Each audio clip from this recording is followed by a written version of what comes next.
Hi there, my name is Janet Gershen-Siegel and I'm an author, and I would like to read to you Chapter 4 of my book, Revved Up. Straw 4, The Block Party Embarrassment.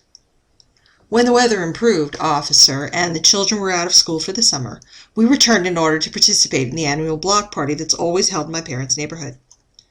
It's always great fun, what with the homemade crafts, the baked goods, and the educational displays about birding in the area. And then, of course, there's the judging of the flowers. My poor mother was horribly distraught, and so she, for the first time ever since even before my birth apparently, she excused herself from the proceedings. She provided a cherry pie and a blueberry tart, naturally, as a minimum degree of participation. Plus, her keen observations of the blue-winged warblers seen on Memorial Day weekend were published in the Neighborhood Gazette, as always. All of that was as it should be. But she was simply unable to attend. My father, he told me that she even said D-A-R-N about it. I'm certain that she meant no blasphemous disrespect, but instead was still distraught about her missing petunias. We did try a few more times, you see. We had tried replanting, yet the same thing happened as before.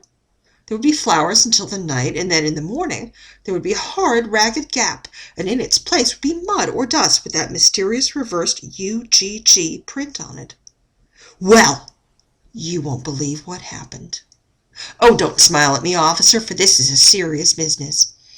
You see, my mother's petunias have always been a great source of pride to her.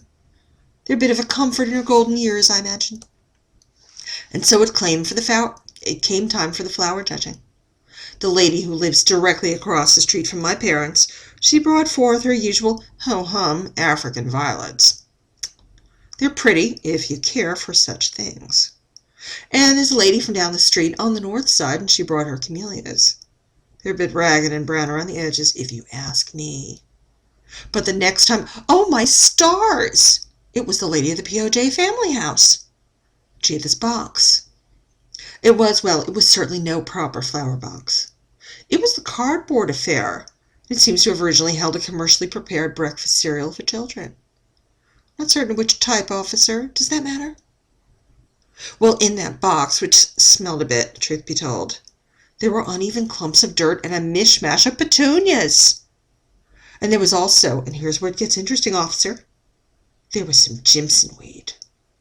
See, I could have understood if it was only petunias. After all, they grow so very nicely. But the Jimson weed, that was truly purchased in error. And therefore I got to wondering if the Jimson weed's appearance was at all accidental. I do not mean to accuse my parents' neighbors, but the coincidence was rather interesting, wouldn't you say? So she presented her unorthodox box of flowers. They were a bit spindly and dying, and they were cigarette remainders smashed into the soil. The prize, for the first time since my mother began showing and displaying her petunias, went to the lady on the other side of my parents and her overly gaudy and vulgar pedestrian tulips.